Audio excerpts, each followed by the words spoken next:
नागरिकांना आम्ही परिसरातील झाले माझ्या तमाम मराठा बांधवांना देश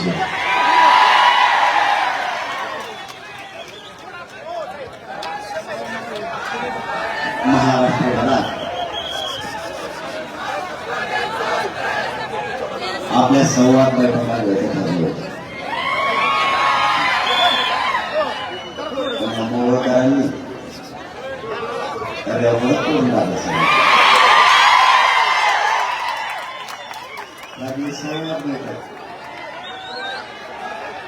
आणि रूपांतर झालं विराट द्यायचं.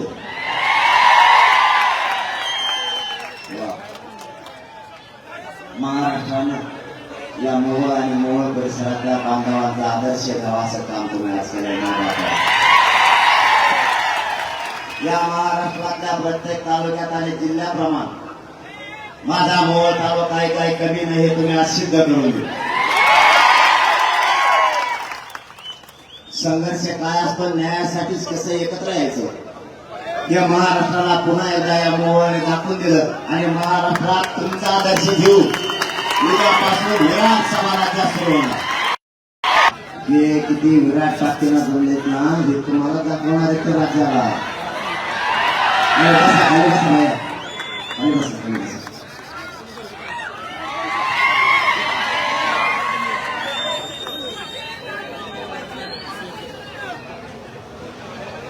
या राज्यात काय अडचण आहे का? शांत बसत व्हायला एवढं ऊन आपण डोक्यावर आपले मित्र मोठे वाढत म्हणून घेतो. आणि ऊन या सरकारनं आणले 75 वर्षात आपल्या डोक्यावर. आता याचं रूपांतर लेकराच्या डोक्यावर सावली द्यायची आपल्याला, याच्यासाठी आज संघर्ष सुरू. आपल्याला काय काम नाही म्हणून नाही आलो आपल्याला. आपल्या लेकरावरचा अन्याय आपल्याला आता सहन होत नाही. किती दिवस अन्याय सहन करायचा आणि लेकराला कधीतरी सावलीत बसवायचं म्हणून हा आरक्षणाचा संघर्ष. हे काय तुमच्या मतदानाचा भाग आहे.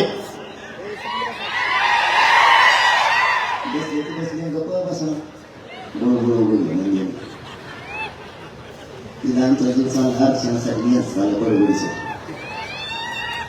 आता व्यासपीठावर बसलेला खाली असं कोणी बोलत नाही. मी व्यासपीठ खाल्ल्यात असतो. इथं जातीचं मरण पारणाऱ्या लिहून केले. इथं सगळं सरकार मराठीच्या विरोधात गेले. आपण आमदार मंत्री केले लोक सुद्धा आपल्या विरोधात झाले. आपल्या बापजाद्या आयुष्यभर यांना मोठे केले आणि यांचे पोरं परदेशात शिकायला गेले. आपल्या लेकराला ऊस तोडायला जायची वेळ आहे. हा संघर्ष साधा सुद्धा नाही. या माझ्या गोरगरीब लेकरांना मराठ्यांना न्याय मिळावा म्हणून सगळ्यांनी तोडून बाहेर पडून माय बाबा काहीतरी जाणीव कुठेतरी प्रत्येकच विनोदावर न्यायची गोष्ट नाही. मला एवढं 100 मीटर चालायचं म्हणलं तरी माझे पाय टाकायला लागले जातात. कारण मला शरीर माझं साथ द्यायला. आता तरी मी रस्त्यावरती झुंजायला बाहेर पडलो.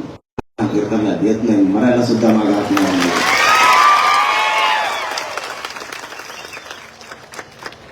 मला एक मोहोळमध्ये एक प्रश्न विचारायचा.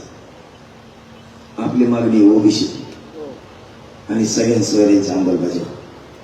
आणि सरकार म्हणते, देवेंद्र फडणवीस कालपासून म्हणतात 10% जे आम्ही आरक्षण दिले यामुळे मराठा समाज समाधानी आणि खुश.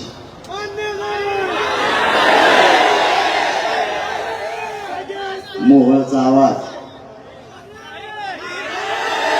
मुंबई गेला पाहिजे. मुंबई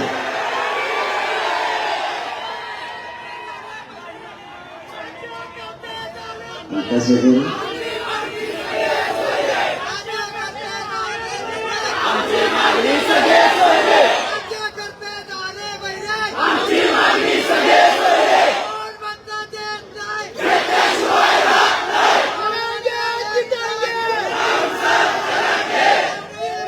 कोण म्हणतो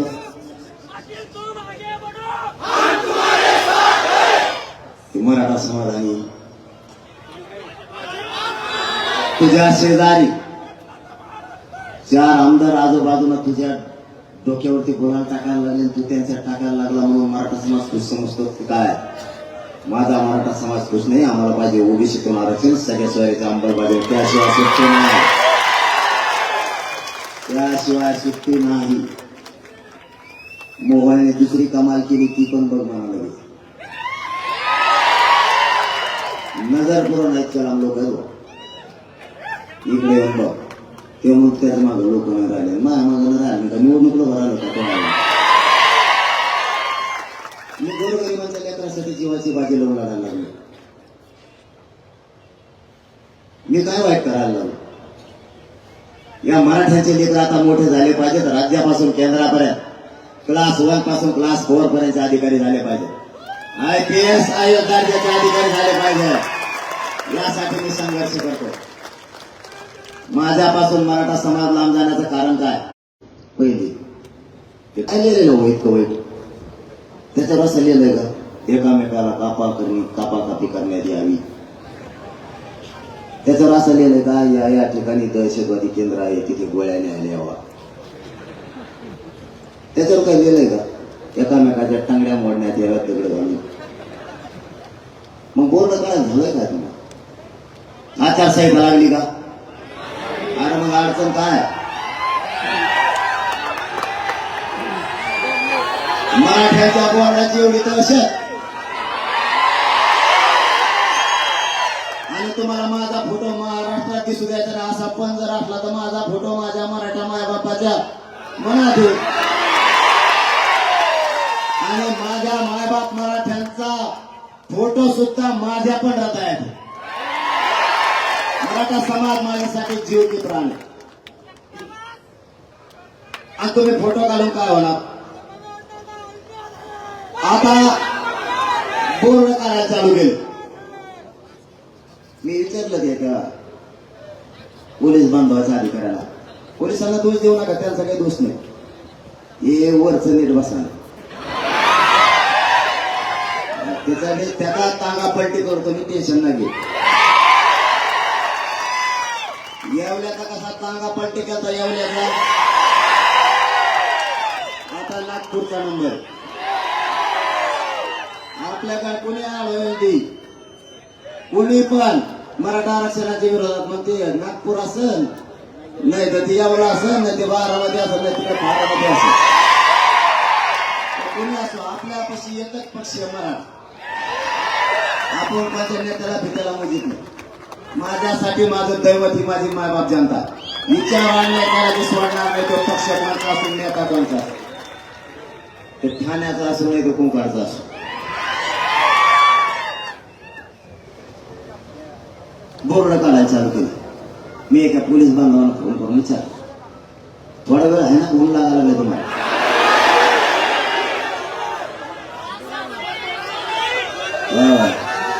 म्हणतो 7 उतर बोला महाकर कार्यक्रम.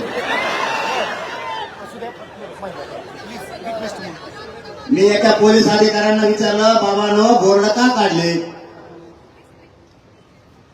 ते म्हणले वरून आदेश. मग मी थोडा वर सरकलो. वर झाले विचारलं कुठे? कम काढले. ते म्हणलं वरचा आदेश. मी आणखी वर सरकलो.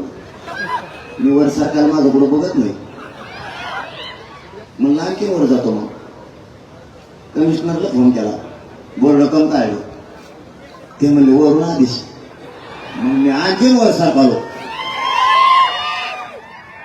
त्याला फोन केला, ते म्हणले वरूनच हे लपडं थेट करा मंत्र्यापाशी गेलं. म्हणजे त्यांनी सांगितलं राज्यातले मराठ्यांचे बोर्ड काढा आणि तोरावर गुन्हे दाखल करा. वा रे गृहमंत्री.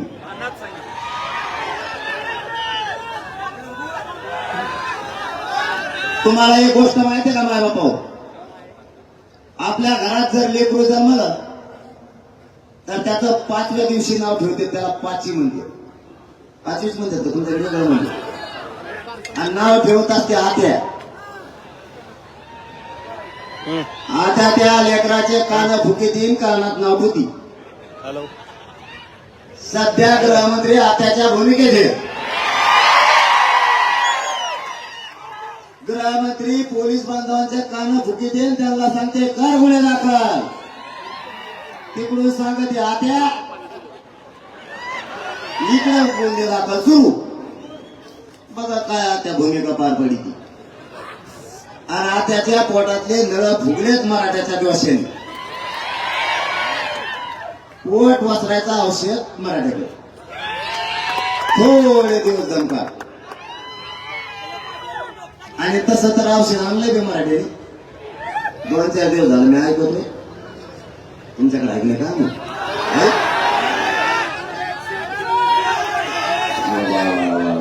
तुम्ही कार्यक्रमच केला म्हणता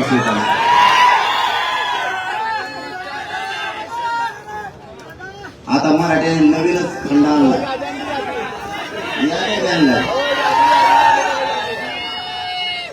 तुम्ही लावायचं मला दिसेल स्वतःला त्यांना मी वाचतो नंतर वाचतो आता मला सांगा तुम्ही जर आता बीडला झाले 3404 उमेदवार बरं का आता हे जर लफडा असं पांगलं मला सांगा केंद्र असते 2 वस्तीवर आणि 1 गावात शाळात असते ती आणि तिथं जर हे बॅलेट पेपर ठेवलं ते शाळात बसून का 1.5 किलोमीटर लाईन लावलं आणि समजा आता तुम्ही असे जर 40,000 फॉर्म भरले एका जिल्ह्यात ते नको आणतो आता चिन्ह काय आणतो कांदा बटाटू टमाटू गोटे गाठे आज समजा बॅलेट पेपर रात्रीला आणि सकाळी आपल्या आजोबा लाईनला लागले महान तू खासदार किलो भरायला त्याचं चिन्ह कांदा आहे आणि बाबाला जर बटाटू सापडत नाही चिन्ह आणि बाबा जर 7 वाजल्यापासून 3 वाजू तर नुसतं नातवाचं चिन्ह साधे भेटेल बाकी त्यांना मतदान करायचं का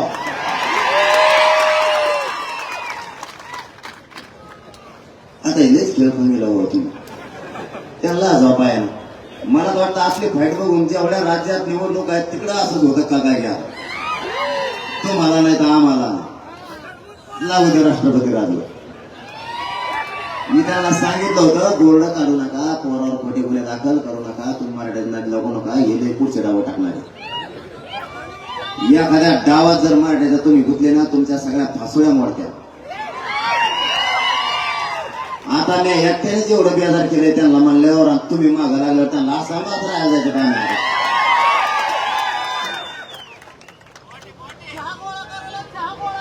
आणि कारण काय माहितीये का एवढे उपस्थित कुठाने करण्याची मी काय चुकलो बरं मायबाप मराठ्यांना मला तुम्हाला प्रश्न विचारायचा त्या दिवशी मी त्यांना थोडं बोललो त्यांना लय वाईट वाटलं असं काय वाईट बोललो मी तुला बोललो तुला एवढं वाईट वाटलं आमच्या आई बहिणीचे डोके फुटले त्या दिवशी तुला कमी वाईट वाटलं अंतवाडी तुला एक शब्द बोललो तितकं वाईट वाटलं आमच्या आई बहिणीच्या पोटातल्या छातीतल्या आणखीन गोळ्या निघाल्या आमच्या पोरांच्या मांडीत आणि गुडघ्यात आणि पाठीमागून घुसलेल्या गोळ्या आणखीन निघल्या नाहीत काही काही पोरांच्या पोटात आत्ताही पाठीत 13 गोळ्या त्याला लिलावती हॉस्पिटलला नेलं मुंबईला सगळ्यात हायस्ट हॉस्पिटल सगळे डॉक्टर असणार नाही त्या मराठ्यांच्या लेकराच्या पाठीतल्या गोळ्या आणि मांडीतल्या गोळ्या आणखीन दिली आत्ता त्या माझ्या आईला गुडघ्यात गोळी शिरल्यामुळे आताही शेतात नाही जात शेवटी ती बाजावरती आत्ताही पडून एका 9 वर्षाच्या मुलीच्या पायावरती गोळी झाडली त्या लेकराच्या पायातून गोळी काढली तर काढताना 1.5 लिटर पाणी तिच्या पायातून निघालं काय केलं होतं आमच्या त्या लेकरा ज्या आईला कधी मार खाल्ला नाही तिच्या मांडीवरती 4 महिन्याचं लेकरू तिच्या आमरण उपोषणाच्या मंडपात घेऊन बसली आईचं वरून इतकं डोकं फुटलं आईच्या डोक्याचं रक्त आणि त्या रक्तानं 4 महिन्याचं लेकरू पूर्ण माखून गेलं. त्या आईच्या डोक्यात 34 टाके पडले. तिच्या उभ्या आयुष्यात तिला इतके टाके कधी पडले नसते. त्या माता माऊलीच्या डोक्यातले टाके काही काहींचे आणखीन काढले नाही. 6 महिने झाले, कारण ते सारखे ओले व्हायला लागले, ते कोरडे पडायला तयार नाही. त्यावेळेस तुला ती आई नाही वाटली. परवाच्या दिवशी मी 4 शब्द काय बोललो, तर तुला इतकं झोंबलं ते की सगळं मंत्रिमंडळ एकीकून झालं आणि म्हणायला लागला आमच्या नेत्याला तेव्हा बोलला. मराठ्यांचे आमदार आणि नेते,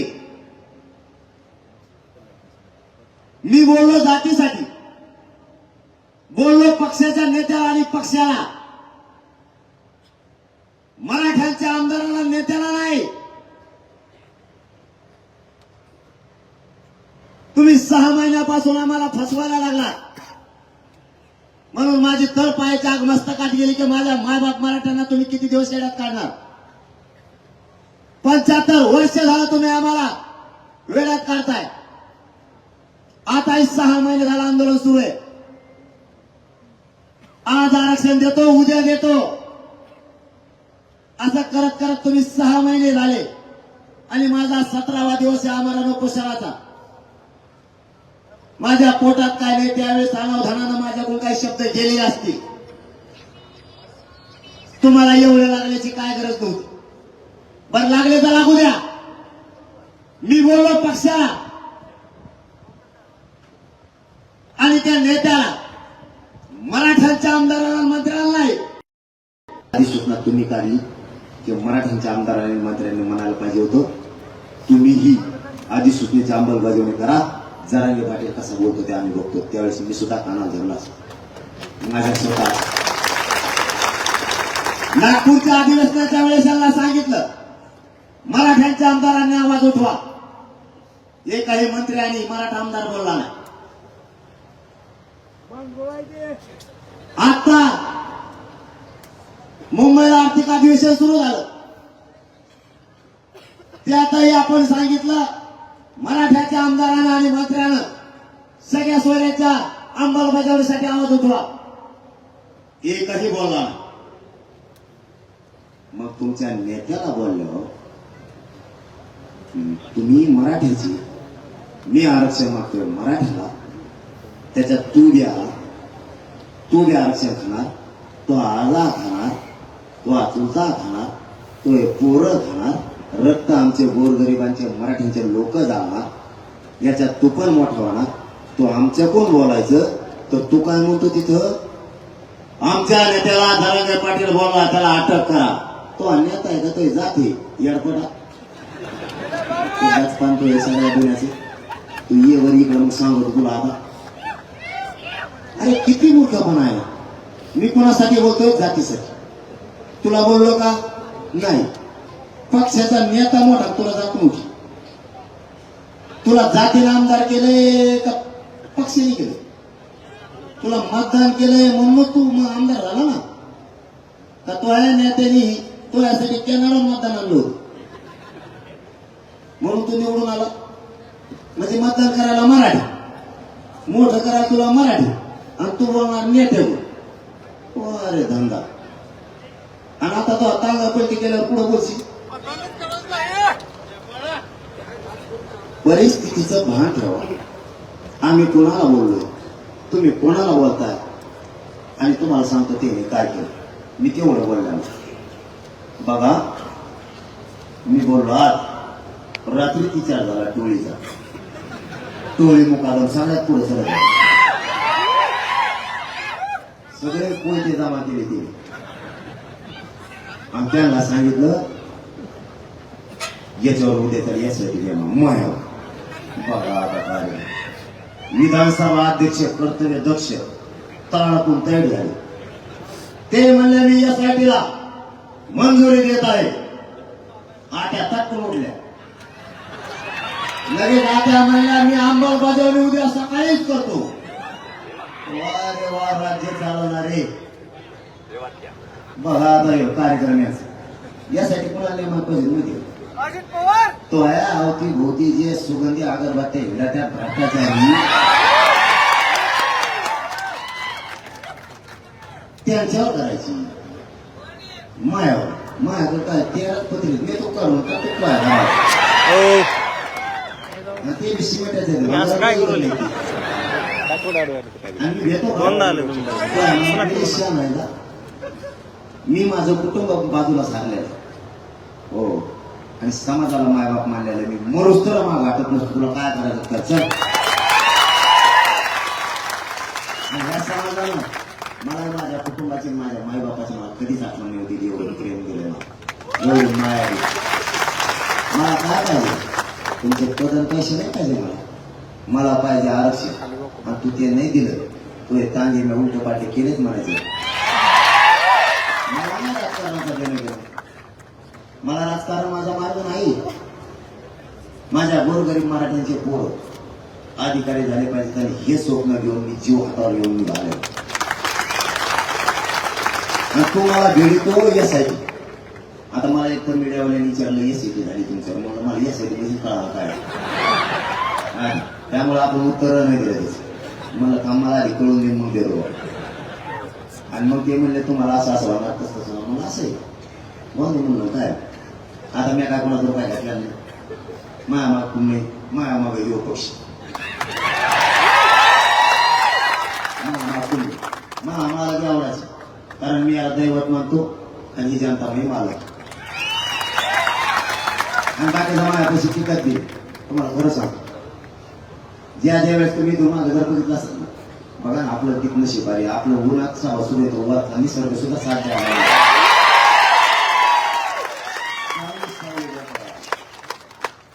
सरकारचा कार्यक्रम सोडी तिकडे अभ्यासाला इकडून पोचेल आणि सांग कोवा मध्ये आलाय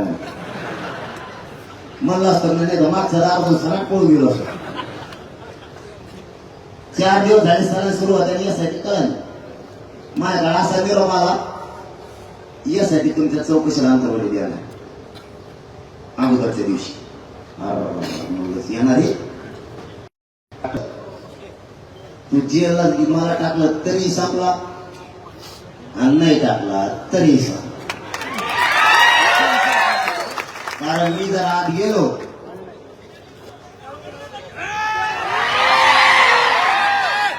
जर मी आत जेलला गेलो तर मी जेलमध्ये माझ्याकडे असतो भाऊ तिथं मराठ्यांचे असणारे कैदीमुळे तिथं मुस्लिमांचे असणारे कैदी जर असले तर ते मुळेच तिथं धनगर बांधव वंजारी बांधवांचे जर कैदी कुणी असले ते मुळेच एवढ्या वेळेचं सोडून बाकी आता असणारे सगळे आपले मी आतच मोर्चा काढत असतो मी सगळ्या आरक्षण शिकत असतो आतच पण आरक्षण घेतल्याशिवाय माग आटत नसतो देवेंद्र फडणवीस या मोहोळमधून या मोहोळ नगरीतून माझं तुम्हाला चॅलेंज गोडीत आणि गपचीप तुमचं आमचं शत्रुत्व नाही गपचीप सगळ्या सोयऱ्यांची अंमलबजावणी करून ज्या 5-6 गोष्टी ठरलेल्या गॅजेट सगळ्यापासून गुन्हे आणि शिंदे समितीची मुदतवाढ गोडीत करा जर असले चाळे करायचा प्रयत्न केला तर ते बाकीचे तुम्हाला गेले असते जेलला जायचं नको म्हणून मी मध्ये जायला घेत नाही बाहेर राहायला घेत नाही मी पुढं राहिलो तरी तुम्हाला टेन्शन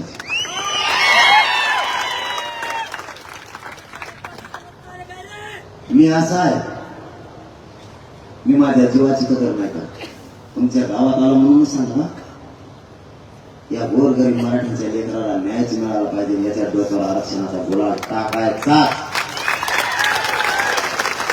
म्हणून शाळांकडून बाहेर आलो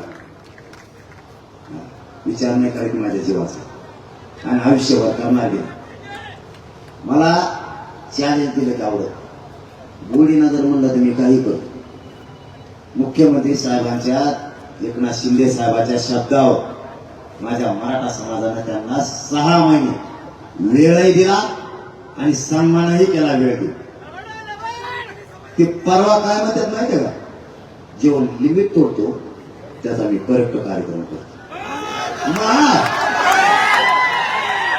मग मी बी सांगून टाकलं, जो मर्यादा तोडतो त्याचा मी करेक्टच कार्यक्रम करू शकतो.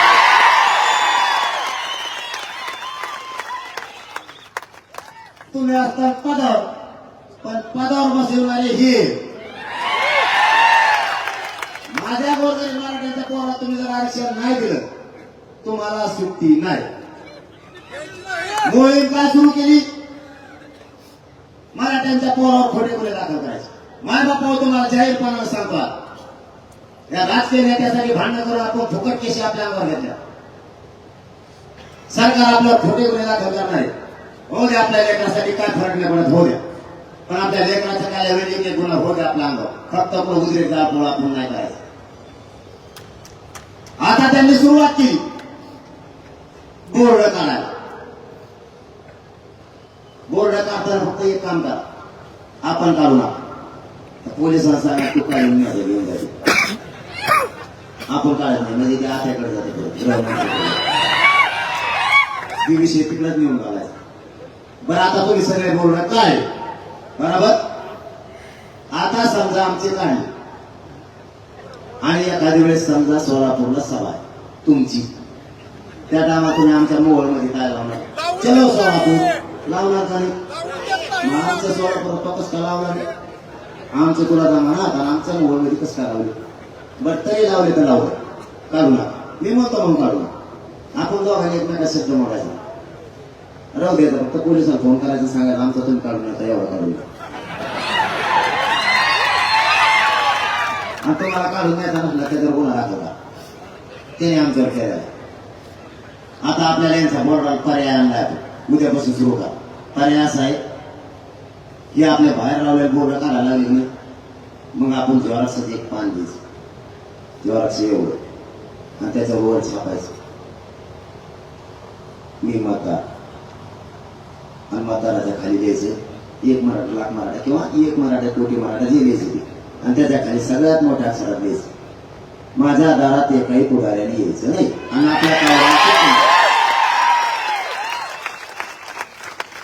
कावडाला चिपकून द्यायचं. आपण आपल्याच दाराला मग पुढे जाईन. आता हे मतदानाला येईल जातो आपल्या दरवाजाला लावायचं. तेच पॉम्पलेट आपल्या फोर व्हीलरला लावायचं, तेच पॉम्पलेट आपल्या मोटरसायकलला लावायचं. कदाचित एखाद्या पुढाऱ्याला रस्त्याने त्याची गाडी बंद पडली, तेव्हा जर मला मोटरसायकल ह्या थोर नेऊन सोड, त्याला ह्या थोर नेतं होतं माझ्या गाडीत खाली. कारण पुढे गाडी आपल्या दारात नाही जमलं, आपल्या गाडीवर घेऊन बसायचं. त्याच्या गाडीच काही गरज नाही, आपल्या जीवर मोठं झालं. त्याला आत्ता बेजार होते जर मराठी थोडं बाजू सोडलं त्याला, ही मोहीम सुरू करायची. आपल्या दाराला मिळू शकतो नाही आपण, आणि त्याने आपल्या दाराला कॉन्ट्रॅक्ट चिटकायचं नाही. पण त्याच कुणाच्याही भीतीला लावलं त्याच्यावर केस ठोकायची नको. कुणाच्याही भीतीला त्याने कॉन्ट्रॅक्ट चिट केलं, तो अटक करायला लावा म्हणे तर ही भीती तुम्ही किती गाव टाकणार? केशीची सत्ता आता घेऊन मराठ्यांच्या गली विकावाच्या नादी नाही लागायचं. आणि त्या फडणवीस साहेबांना तीनदा सांगितलं तुम्ही लय गलत माणसाला खेळतात म्हणून. तुम्ही मला खेळायला नव्हतं पाहिजे, कारण मी लई नमुन्याची. तर तुम्हाला सांगतो ना, जे जे मंत्री माझ्याकडे चर्चेला आले ना इथं मागं डबल तेव्हा आल्या नाही बरं का. तुम्ही चांगल्या पाठ्या मागा अंतरवाले जेव्हा पहिल्यांदा आला तेवढा डबा आलाच नाही, दुसरा द्यायचा. तुमच्याकडे नांगर आणतात का? आणतात का नाही? दुपारून खांद्या बदली पाहिलाचे तसे खांद्या बदलूनच येते आपल्याकडे येतात. सुट्टीच नाही आपल्यापाशी, कारण मी माझ्या जातीतून प्रामाणिक. मायबाप सैका शिवाऱ्यांची अंमलबजावणी केल्याशिवाय नाही ऐकायचा. तुम्ही एवढ्या संख्येनं जमला की राज्याला भयानक मेसेज झाला, कारण ही होती बैठक. तुम्ही केलं इथं प्रचंड मोठ्या जाहीर सभेत रूपात, आणि महाराष्ट्रातली सगळ्यात मोठी बैठक असेल माझ्या मतात. बैठक असते का पुढं? इकडं बघितलं तरी तितके, इकडं बघितलं तरी तिकडे. महाग तेवढ्याची पत्र्यावर होते. मुलांच्या बांधवा जरा खरे मुंबईतल्या लोकांना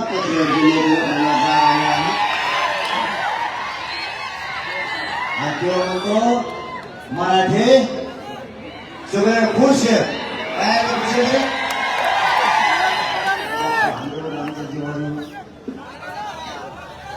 हे सगळे मुंबई जर पाहिजे तेव्हा तर मग बोलायला लागले एवढं काना मागचा हॉल भरला, पुढचा हॉल भरला, चौकोन हॉल भरला, ग्रह आता ग्रह हे बघायचा मेसेज जाईल ना त्यांना लागली कोणी बांधवाचा चौकोन होते म्हणते ना मला मोजित आले.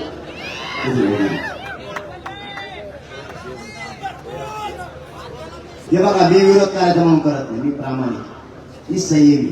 माझ्या गोरगरीब मराठ्यांना न्याय मिळाला पाहिजे असं लोक. मी ना भाजपला नाव ठेवतो ना राष्ट्रवादीला ना शिवसेनेला काँग्रेस, आम्हाला ते शिवाय दिले. पण जर का मराठ्यांना मराठा आरक्षणाच्या विरोधात बोला किंवा मग कुणी असू मी त्याला सोडतच किंवा कुणी पण माझं एकच स्वप्न आहे. शेवटी जाता जाता सांगतो तुम्हाला, आमची मागणी ओबीसी आरक्षणातून सगळ्या सोयीची अंमलबजावणी द्या आणि ठरलेल्या विषय सगळे करा. आमची तुमची दुश्मनी नाही. तुमचं राजकारण जळू द्या, तुम्हाला जे करायचं ते करा. पण तुम्ही जर आरक्षण ते दिलं नाही, तुम्ही जर नाटक करीत राहिले तर मी तुम्हाला हरवू शकत नाही. यांचं स्वप्न यांनी रंगवलं. सत्तेच्या आणि मराठ्यांचा मधला काट आहे मी. ह्यो संपला तर आपलं काय खरं नाही, काय खरं. एक तर याला 10% आरक्षण स्वीकारायला लावा, मला नसता याला कुठून टाक. मी माझ्या जातीशी गद्दारी नाही करू शकत. 10% घेऊ. पहिलं 13% दिलं होतं ते टिकलं नाही, ते 50%च्या वर गेलं. कायदा सांगतो 50%च्या वर टिकत नाही. इंदिरा साहनीचं जजमेंट पण सांगतं 50%च्या वर गेल्यावर आरक्षण टिकत नाही. मुख्यमंत्र्यांनी या अधिवेशनात सांगितलं मराठा समाज ही मागास सिद्ध झालाय. मग कायदा सांगतो जी जात किंवा जो समूह मागास सिद्ध झाला ती जात किंवा तो समूह ओबीसी आरक्षणात द्यावा लागतं.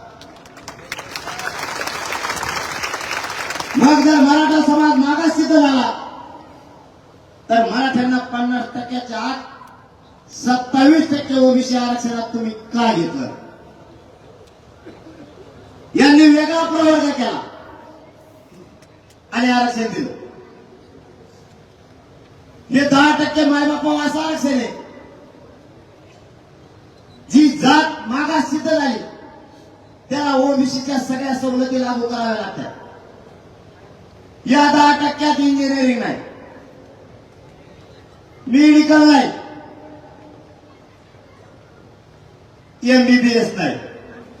मग काय मग पहिलीची फी भरतो ना आमची पहिलीची 13 रुपये फी आहे ती भरीत हो. आणि तो करतो का 40-40 लाख असणारा MBBSच्या फी माप ते दिलं कशा? मी या मोबाईलमधून जाहीरपणाने सांगतो ते 10% मागितलेलं आरक्षण हे मागितलंय 3 जणांनी आणि ते लागतंय 200-250 फक्त. आम्हाला करोडो मराठ्यांना ओबीसी पाहिजे. तरी पण त्या 250साठी आम्ही लढायला तयार आहेत मराठी. कारण ते बी आम्हीच दिले, याच आंदोलनाने दिले ते सुद्धा. पण त्या 250 जणांसाठी आपल्याला आलं पडू नये म्हणून, नाही तर त्यांना बी नव्हतं ती. आतापर्यंत 57 लाख नोंदी मराठ्यांच्या सापडल्या. 1.25 करोड मराठ्यांना आरक्षण मिळाले. याच गोरगरीब मराठ्यांमुळे आतापर्यंत मिळालं. काय वाईट केलं नाही, एवढा संघर्ष केला, काय वाईट केलं? 75 वर्षात मिळत नव्हतं ते गोरगरीब मराठ्यांना मिळतंय. आणि तुम्ही म्हणता यो काटा याला बाजूला काढा. 10% आरक्षण आम्ही स्वीकारायला तयार आहे त्या 250 लोकांसाठी. मराठा समाज मागास सिद्ध झालाय. या 50%च्या आत 27% मराठा स्वीकारतेत. मराठी वर जर ते गेलं तर ते टिकत नाही. 2 याचिका दाखल झाल्या. पहिली 10% आरक्षणाच्या विरोधात याचिका दाखल झाली. दुसरी पोलीस भरती आणि शिक्षण भरती निघाली, त्याला सुद्धा आता स्टे आणण्यासाठी चॅलेंज केलं. म्हणजे चौकोन मराठ्यांचं वाटलं. याच्यासाठी ते आरक्षण आम्हाला नको. मग त्यांनी ठरवलं याला गुंतवा. नसता 10% लाभायला लावा. का तर मराठ्यांनी गुलाल उधळला नाही. मराठ्यांनी गुलाल उधळला होता 2018 तर यांची 106 आमदार निवडून आले. त्यावेळेस गुलाल उधळला नाही, ते निवड केलं, आपला स्वप्न साथ व्हायचा मागे दिसतो. आम्हाला तुमच्या राजकारणाशी घेणं देणं नाही. तुमचे पडतील की निवडून येतील याच्याशी. तुम्ही उद्या सगळ्या सोयीची अंमलबजावणी द्या आणि ठरलेल्या गॅजेट प्रमाणे गुन्ह्याप्रमाणे काम करा. तुमचं राजकारण तुम्हाला लाभ माझ्या मराठ्यांना तुमच्या नाही आणि मला सुद्धा. आमचा प्रामाणिकपणा आणि निष्ठा ही फक्त आरक्षणाशी. तुम्ही आणखी शहाण्याला तुमच्या हातातून वेळ गेलेली नाही.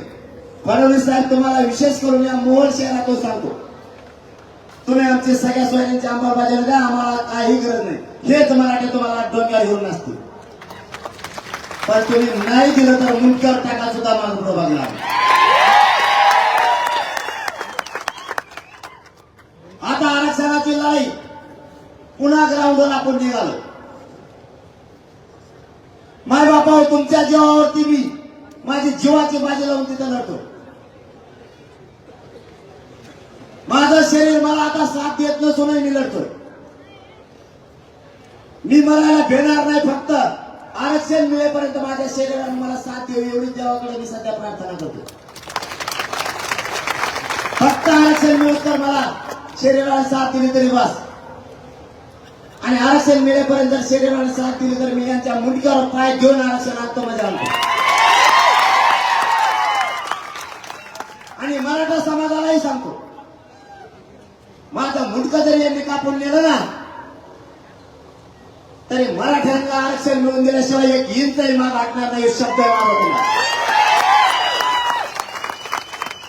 फक्त तुम्हाला एकच विनंती, आंतरवालीला हात दिली त्यावेळेस तुम्ही 1.5 ते 2 करोड मराठी आले होते. पुन्हा जर मला तुमच्या पाठबळाची आशीर्वादात जर गरज लागली तर हात दिली तर करोडच्या संख्येने बाहेर निघा. माझा उद्देश माझ्या मराठ्यांच्या लेकराला न्याय मिळाला पाहिजे यासाठी. माझा हट्ट एकच आहे, या ओबीसी आरक्षण देऊन या मराठ्यांच्या पोरांच्या लेकराच्या डोक्यावर गोळा टाकायचा म्हणजे टाकायचा. मी मरण पत्करायला तयार आहे पण माग हटायला तयार नाही. बाबा माग हटायला आता तयार. आणि सरकारची नेमकी तीच अडचण झाली. सरकारची अशी अडचण झाली, मी त्याला फुटत बी नाही. मॅनेजमेंट ही सगळ्यात मोठी त्यांची अडचण. आणि ज्या समाजाला मी मायबाप म्हणलं त्या समाजाशी गद्दारी करणारी पैदास माझी नाही. मी नाही गद्दारी करू शकत, कारण मला तुमचे पैसे नको आणि पद बी नाही लागत. मला पैशाचं मग कवा जमत, जसं हिंदीचं मग जमत नाही तसं. कवा बघा तो माझ्याकडे कर्जच असत आणि पद नकोच मला. याच्यापेक्षा काय मोठं पद पाहिजे. कोणाच्या नशिबात नाही मुख्यमंत्री साहेब आणि उपमुख्यमंत्री साहेब. ते नाद तुम्हाला आहे, पद घ्यायची आणि द्यायची. कोणाला राज्यात थोडी दान सकाळी तशी टाकी आणि खरी यासाठी त्यांची लावायची तुम्हाला लावली काय माझ्या यासाठी. आणि येऊन बघतो आहे शरीला सगळ्यात जास्त मंत्री तुमचेच गुतणार आहे. तेच मला फोन केले. मी कपड्याकडे बाहेर करीत असतो, मी भेट नसतो. तुम्ही लय फोन केले आम्हाला विरोधात तरी मला भेट फोन करायचा. पण तुम्ही मिटून घ्यायसाठी इतके फोन केले. मी कपड्याकडे देत असतो मराठा. ते फेस येणाऱ्या मोबाईलवर कॉल करते मला कळा फेशियाचा मोबाईल कशी बसतो. ते मला म्हणायचे आम्ही मोबाईलवर बोलायचं तुम्हाला फेस येतो किंवा मोबाईल म्हणून फेस येणारा मोबाईल आमच्यावर त्याला शॅम्पू म्हणून फेस येणार. ते म्हणजे नाही फेस कॉल असतो म्हणजे ते काय होते ते म्हणजे रेकॉर्डिंग होत नाही. मग त्यांनी फेस कॉल लावला का आम्ही वरून दुसरा मोबाईल आणायचा. झाली तो रेकॉर्डिंग आमच्या. तुला शहाणा ना तू वाटलं मी एअरपोर्ट तो यापेक्षा पुढची झाली. सुट्टी नाही. मायबापाविषयी होतच सांगतो. पिढ्यांना फारच लेकराचं आपल्या कल्याण होतं. हे नाही कल्याण करणार आपल्या लेकरांचं. मी बोललो पक्षाला आणि पक्षाच्या नेत्याला, तर हे लोक त्यांच्याकडून बोलायला लागले, आपल्याकडून बोलायचे, आपल्या जातीचे असून हे मराठा विरोधी लोक जे आमदार आपलेच आणि आपलेच म्हणजे. त्याच्यामुळं शहाणे व्हा. पक्षाचा मराठा असो किंवा व्यावसायिक मराठा असो, नोकरदार मराठा असो किंवा शेतकरी किंवा कष्टकरी मराठा असो, आपल्या लेकराचं कल्याण आता आपल्यालाच करावं लागणार. याच्यासाठी हा संघर्ष सुरू आहे. पुन्हा मैदानात उतारू. पुन्हा जर कधी काळी तुमची गरज लागली तर ताकदीनं या लेकराच्या पाठीशी व्हा. या मराठ्यांचे लेकर मोठे व्हावं हा उद्देश घेऊन पुन्हा बाहेर पडले. आणखी उमऱ्याला 2 दिवसासाठी घरी गेलो होतो. 2 घंटे फक्त उमऱ्याला शिवलो, आणखी पुन्हा शिवलो. मराठ्यांना आरक्षण मिळेपर्यंत तुम्हीच माझे सर्वस्व आहे. मरण तर तुमच्या मांडीवर मुडका ठेवून मरण, पण गद्दारी कधीच तुमच्याशी करणार नाही. तुम्हाला माझे हात जोडून मिळते की करोडो मराठ्यांचे पोरं राज्यातले तुमचे लेकर आपल्याला मोठे करायचे. ताकदीला पाठीशी उभा राहा. कोणीही मागे सरकू नका. राजकारणासाठी मतभेद होऊ देऊ नका. आपल्याला ही लढाई जिंकायची. हे मला हरायला निघाले, पण मी त्यांना सांगितलं मी तुम्हाला हरू शकत नाही. तुम्ही गलत जागेवर खेळला. ताकदीनं लेकरून उभा राहा आणि मराठ्यांना ओबीसीतून आरक्षण दिल्याशिवाय तुम्हाला शब्द देतो, एक इंच सुद्धा जीव गेला तरी मागे सरकारणार नाही. हे शब्द देतो आणि थांबतो. धन्यवाद. आणि दुसरं सांगतो, मला चालता येत नाही, चालताना त्रास होतो. प्लीज फक्त मला रस्ता करून द्या. मला कसलंच चालता येत. लोकशाही मराठी ऐका, पहा, जागरूक रहा.